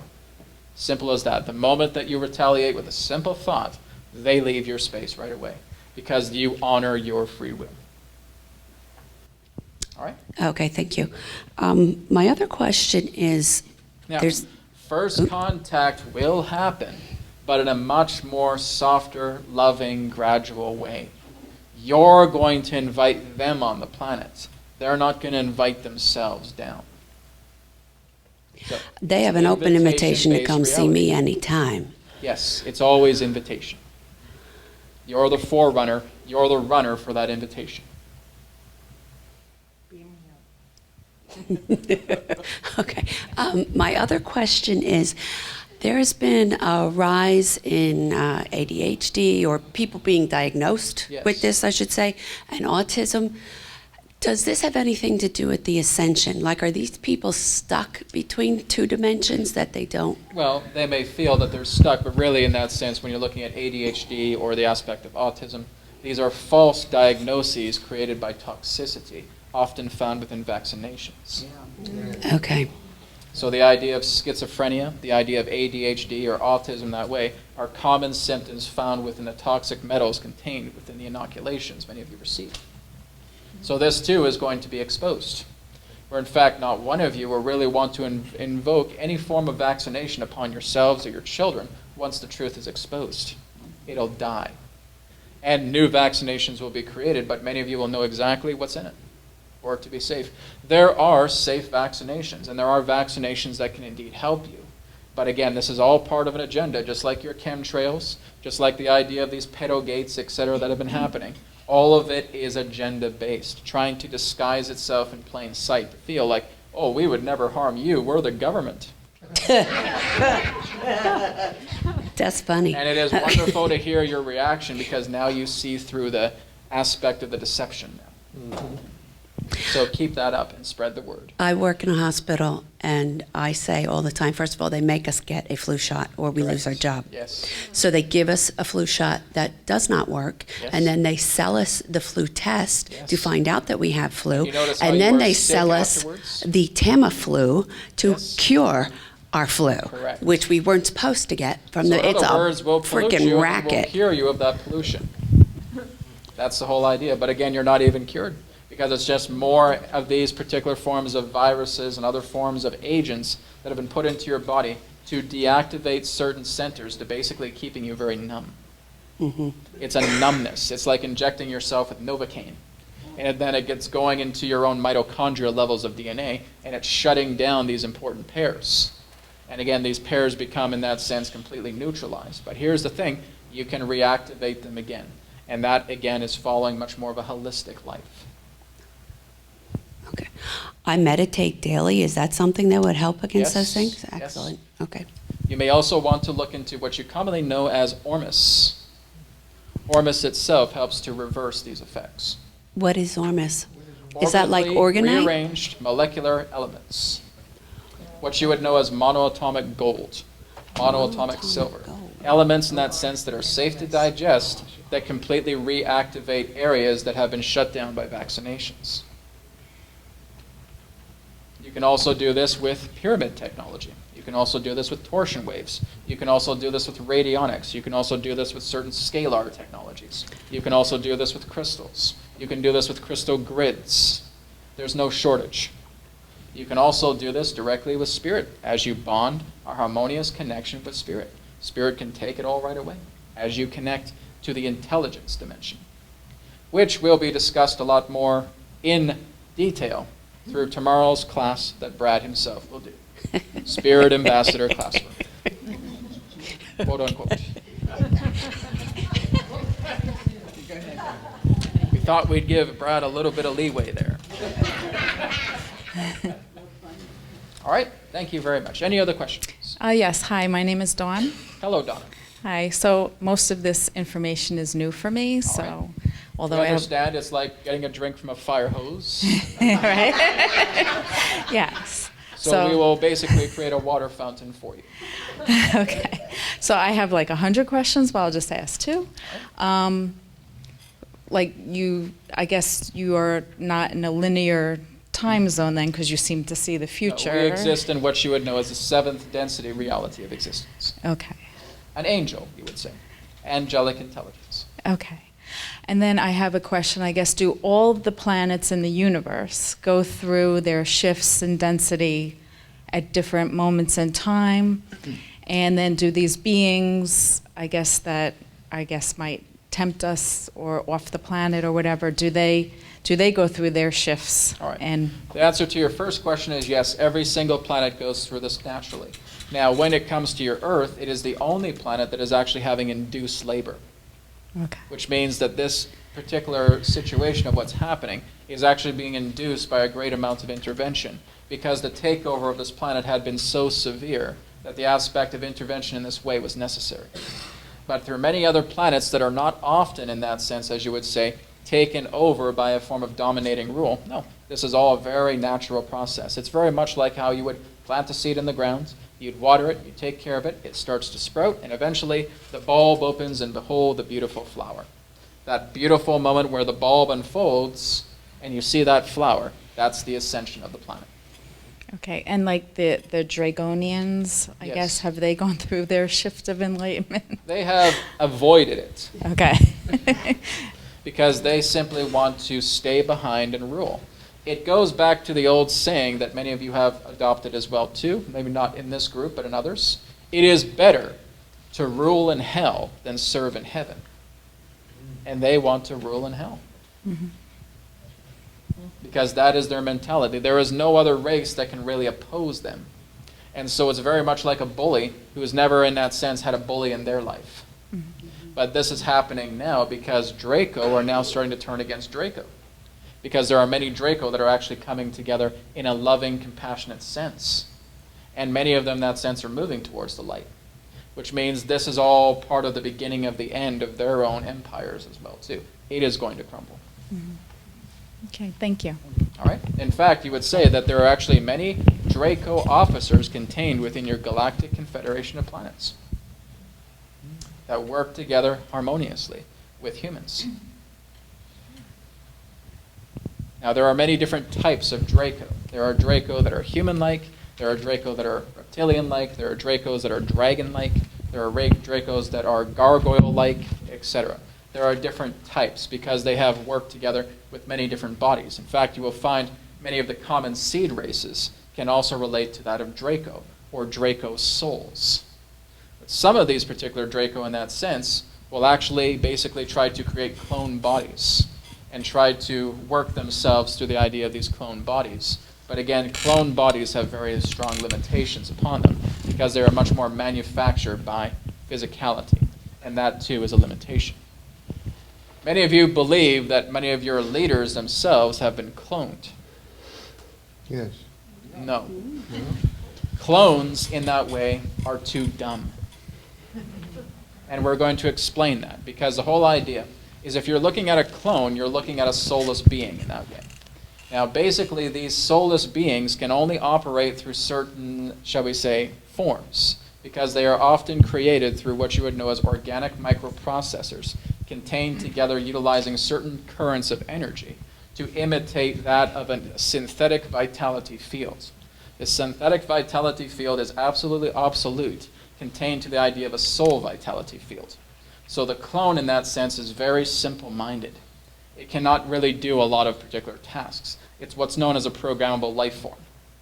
And a programmable life form has very, very limited knowledge because it is mostly created by artificial intelligence. And artificial intelligence doesn't know how to feel. It doesn't know how to use emotions. It's all very cold logic. Have you all heard of the Men in Black? Yes. Clones. Those are clones.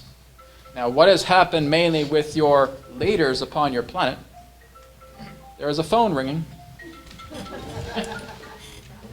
Pick it up, it's Andromeda. A ship's waiting outside for you. Don't get on. Now, what's happening with most of your leaders in that sense is no, they are not clones, but basically what's happened, many of them have actually gone through ritualistic sacrifice. And what's happened is that there is a particular sacrifice where the current soul actually leaves the body through excessive torture, and another soul comes in and embodies into that body as a walk-in. A dark walk-in. Yes. So the idea of your leaders are walk-ins, not clones. There's a difference. Clones, as we stated, are too stupid. They could not work together. They could not operate in your society. You would know something's wrong with them. It's so obvious. They are coldly logical. The only time they may actually show emotions is when they're actually dealing with cellular memory pertaining to a clone body. Because here's the thing. As soon as you create a clone from another host, that clone body contains the same forms of cellular memory as its host. And as soon as you start even putting artificial intelligence and a synthetic vitality field in that body, it will start acting up in certain levels of, shall we say, cellular memory debris that it will try and portray itself in that way. And nothing can be done with the artificial intelligence to stop that. This is often have to do with exciting moments, ecstatic moments, or traumatic moments. And that cannot be avoided because the cellular memory contains that soul data. So again, clones can easily be spotted out. They are not a threat. But again, here's the thing. When a host has a clone body, that host will experience every single memory that that clone has. It's unavoidable because it's a part of your energy. So anytime you clone yourself, you are actually receiving back in reciprocation that feeling of that flow of memories that come from that other clone host. So again, this is very, very risky. This is why clones are not really used for that effect. Only when one has been deceased, commonly. But again, it is very much more under wraps than anything else. All right? Questions? John Adronis, how are you? John, hello. Hello.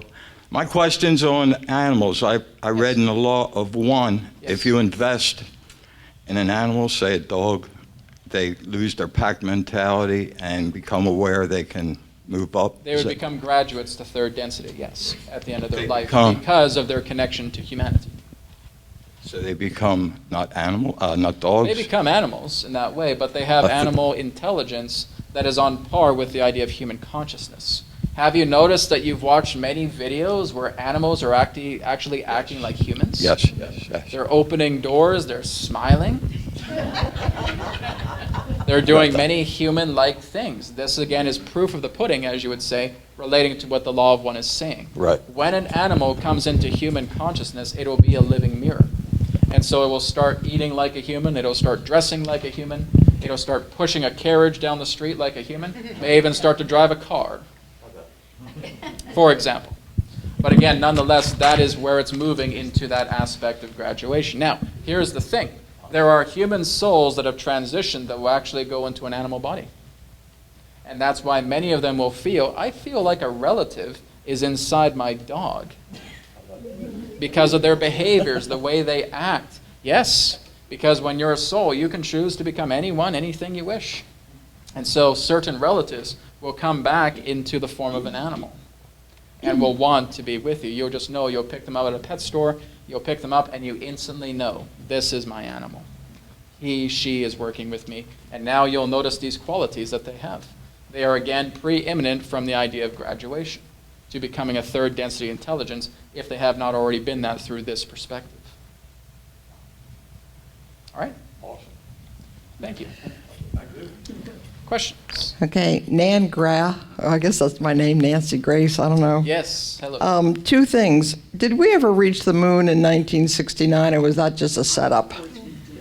In earlier years, you did, yes. But the idea of your 1969 was all part of a staged aspect in that sense to fulfill a promise. Yeah. So it is the idea that it was your own Stanley Kubrick that directed that. And of course, years before, you were taken to the moon, not through a space shuttle, but through, in that sense, extraterrestrial conveyances. Okay, so that was a setup.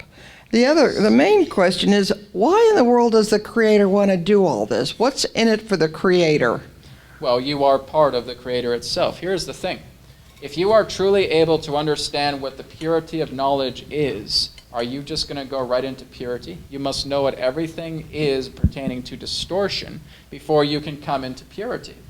So the whole idea is if you know not to touch a hot fire element on your stove, how do you know that? You firstly had to feel to know it was hot.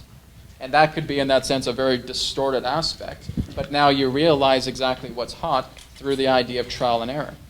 Well, this is exactly how you become a creator altogether. Because what God is teaching you is that God herself has universal laws. And these universal laws, one of them include free will. God will never, ever intervene herself into your life because this is one of the rules that she has created. You must discover all of this from yourself. Because the more that you impose a great deal of limitation upon yourself, by learning from that limitation, you will be more purely in the light than you can ever imagine. Because you have completely weeded out all of the distortions. It's like planting a bunch of seeds in a field. You have been able to look at all the weeds that are now coming up because you have planted in a certain area, and now you have gained experience of knowing that you see the areas that have planted very, very well where there are no weeds there, and now you know where to plant in times ahead.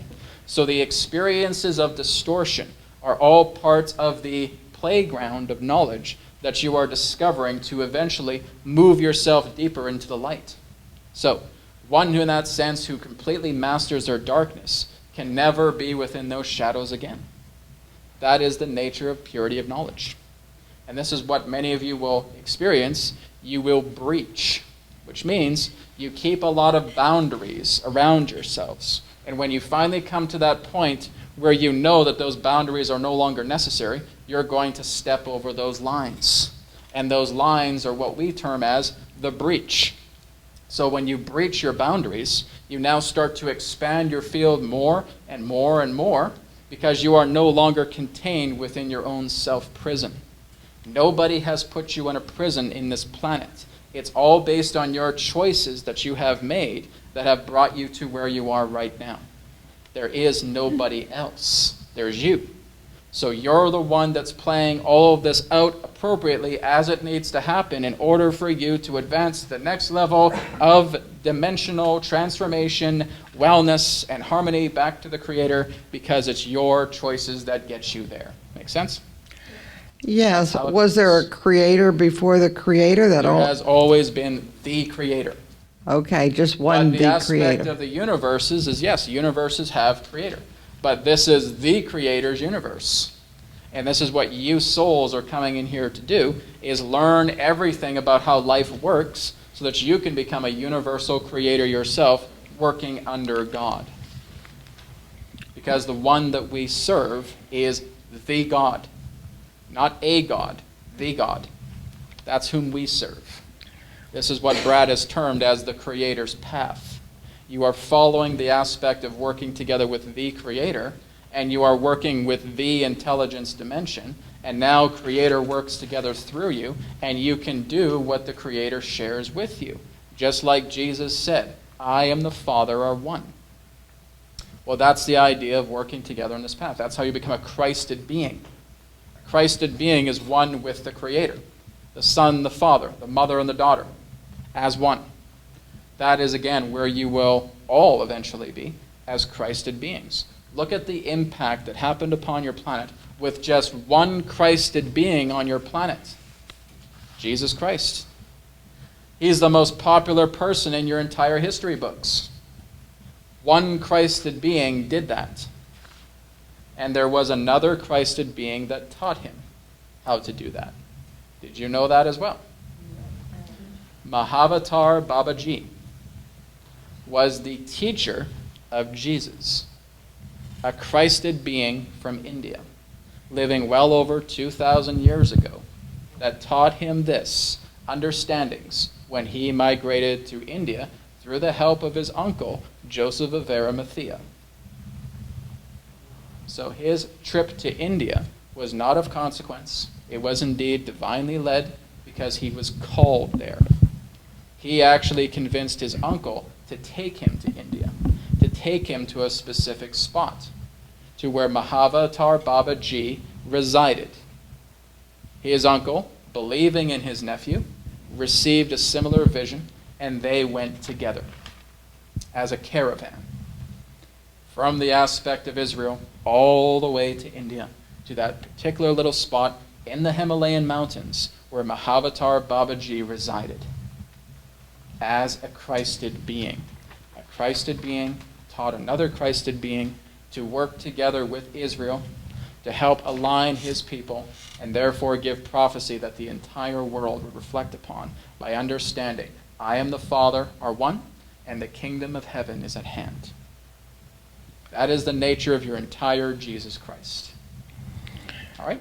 Well, I'd like to know, why didn't Jesus have a question and answer period with the Pharisees and sit in a synagogue and answer all their questions of skepticism so they could have all those, get rest in their minds, so they wouldn't have gone to the Romans to say, hey, this guy's blaspheming. He says he's the king of the Jews. Isn't that, don't we only have one king, Pontius Pilate or Caesar? Well, again, understand that much of that of what you have just shared is somewhat distorted. Because the idea is that Jesus was very, very open to speaking to everybody. He did not shine away certain people. That, again, is part of your biblical prophecy, and that means to forward a political agenda found through religion. But it is the idea of much of what Jesus had done was actually sitting down with many of the Pharisees, because many of the Pharisees were actually his disciples. It was those in the higher power that did not want to give up the power, that saw Jesus as a threat and wanted to work together in getting him crucified so that they would not lose their position of power. And again, who we're talking about are the very same generational elitists that you have on your planet today. But since God was Jesus was God, how come Jesus didn't use his power to lovingly put the other people in their place so he could have lived and we wouldn't have had all this crucifixion and resurrection stuff? That would violate free will. But why would the Creator does not have violate their own rule? But why would the Creator design it that way? Everything's warped because of the damn religions. So let's put it in this particular way. If there was absolutely no free will upon your planet, what would happen? Oh, I'm all for free will, but why didn't God teach us to use our minds in a constructive, betterment way for everybody? If there was absolutely no free will upon your planet, what would happen? We'd all be like robots. You'd be slaves. You'd be slaves to everything, with everybody telling you what to do, and you would have no grasp of freedom. Do you really think that's what your parent wants for you? You have to understand that because everything is based upon the state of free will, everybody has to work these kinks out as a means to eventually bringing themselves into unity. Well, That's how it works. You cannot basically just feel, oh, all of a sudden all of these people are in unity. They've done absolutely no work to work out the kinks. All of these kinks did not all come from man itself, but from much of the visitors from the stars in your ancient past, because they were so fond of humanity. Because here's the thing, humanity is the most powerful race in the universe, period. They are a God race, period. Earth is a God world, period. It is the only planet within your entire universe that actually has God's essence around it. It is the only planet that is Earth that is the first of its kind, which means other Earth planets that exist are copies of this Earth. Because this Earth is not as, shall we say, young as you believe it to be. It is well over 6 billion years old. It is the very first planet of its kind created. And that again, through all the work that it has been through, it has gone through all kinds of karmic struggles, because this is not the only age to where other beings have tried to take it over. It has happened through generations and generations and generations. So there has been a lot of karma upon this planet based upon those that are attempting to create rule. So the idea of free will completely overrides that aspect of rulership. So when you have free will human beings coming here to knowing that they could do whatever they want, well, they have to go through these dark, shadowy periods to transition past all of that to know what is right. And again, the entire world needs to cooperate with itself. And that's what's happening. Yes, there are those in that sense that were all based upon rule, but those are not human systems. Those are alien systems. The idea of anything pertaining to dominance was never, ever contained within the human experience. Those came from other worlds. And this comes from the idea of humanity, again, being manipulated over the many generations from a 12-strand species to a 2-strand species to feel that they actually have to work through all this out because they have been manipulated over and over and over again. So through free will, that salvation happens. It cannot happen through the anti-free will, because that's what you're experiencing right now through these systems that are trying to impose that illusion upon you. It is the idea of governments in that sense that are trying to say we're in charge and do as we say. That's anti-free will. It's the idea of these religions trying to put all these things forward and saying, give us all of your power and we'll take care of you. That's anti-free will. So when you harness your true free will, you go past all of that. That's exactly why free will was given. Your ability to choose, your ability to make decisions. And it is far more important than you give it credit for. And that is one of the universal laws that God herself has created, because that is going to be your liberation. I understand everything you say. I don't understand why the God didn't give us free will to cooperate instead of compete with each other. Free will is not built in with cooperation. Free But if will it's- is making the choices to cooperate. It's not a built-in meaning to cooperate. It comes through choice. If God's a God of love, then why wouldn't we only have to choose love or not love? You have never been in lack of love. You have only tried to create choice to feel that love doesn't exist. You see, Why are again, we you're so- trying to look for many of these particular forms of inadequacies and stipulations within the rule, but we're telling you, you're putting stipulations before the law. It's your own perceptive of this thing that is basically trying to create sabotage itself, with it not being that of free will. Free will does not create anything that you have just said. It is the idea of choice. That is the nature of free will. Free will equals choice. It does not equal cooperation. It does not equal unity. It does not work together with the idea of that particular degree of love. It's choice. So your choices have to be made to become a loving being. Your choices have to be made to be a cooperative connection. Your choices have to be made to be compassionate. It is not built into free will. Free will is choice. It is nothing else. Okay. The ability to choose is free will. So the God was not able to teach us to use free You will? were all taught this, as we said. But again, you have many of these particular forces pertaining to other beings that came upon this and burned books and hid all of these things from you without you even asking, hey, did we even have these? Yes, you did. Because that's how you worked together when you first came upon this planet. In love, in harmony, because of the choices that you made, because that was available. Because you were a 12-strand DNA species, always connected to God. But again, there were these particular beings come together and attempting to assert this power by claiming your planet and wanting to create a control agenda because they wanted to utilize the most powerful beings in the universe to their advantage. And that is exactly what led to the idea of the Great Dissension, of separating yourselves together into that particular fold. Because none of you really asked, oh, well, we do have this knowledge from God still, don't we? No. You got two together manipulated by the idea of feeling that other people are going to come on this planet and take care of you. And that's where the trouble started, based upon that choice.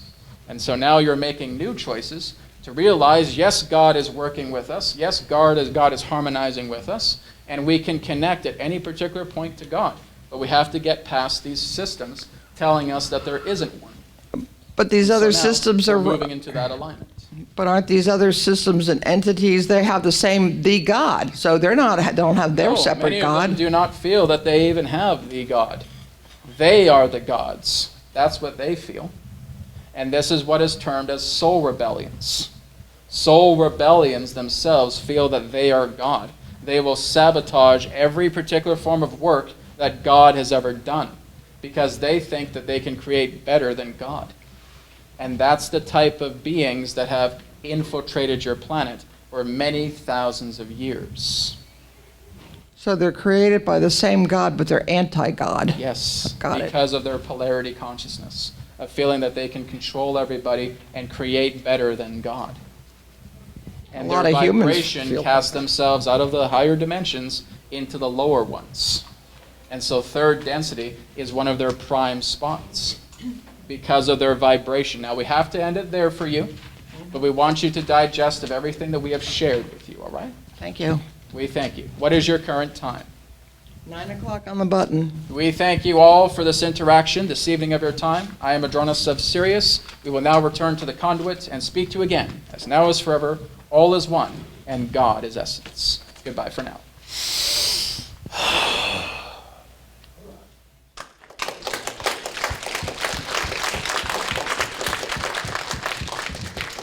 Okay. Well, thank you very much, everybody. It looks like we got a few more people here in the room, too. That's great. Thank you, everybody, for being here tonight. I really appreciate it. And, of course, join us tomorrow, where Jason Quid and Laura and John D'Souza will also be doing presentations as well, too. And, again, tomorrow I will be doing the Spirit Ambassador Classroom. If you liked what today held, you haven't seen anything yet. Right? We're going to do a lot of incredible things, working with Spirit personally as well, too, interacting with each other. It's going to be a lot more of an intimate environment as well, too. So I hope you will join me as well, too. Please see Sue if you guys are interested in joining the class tomorrow. Again, it is a certification class. And thank you again for tonight. I really appreciate it. Have a good night, and I'll see you this weekend.